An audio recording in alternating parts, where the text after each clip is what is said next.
ડભોઈ સહિત તાલુકાના અનેક ગામોમાં ભારે પવન સાથે કમોસમી વરસાદ વરસ્યો.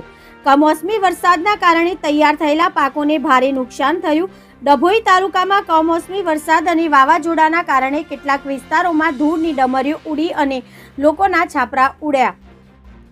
કુદરત ક્યાંક ને ક્યાંક નારાજ હોય એવું લાગી રહ્યું છે. ખેડૂતોની તનતોડ મહેનત કર્યા પછી જગતના તાત ખેડૂતોના મોંમાં આવેલો કોળિયો કુદરતના કહેરે છીનવી લીધો છે. ખેડૂતોએ બેંકમાંથી ખેતી કરવા માટે ધિરાણ લીધેલા રૂપિયા માર્ચ મહિનામાં ચૂકવવાના હોય છે, ત્યારે માર્ચ મહિનાના માર્ચ એન્ડિંગમાં જ કુદરતના પ્રકોપે ખેડૂતોને પાયમાલ કરી તેવી પરિસ્થિતિનું નિર્માણ થયું છે. બેંક લોન ભરપાઈ કરવાને લઈને ખેડૂતો ચિંતામાં મુકાયા છે.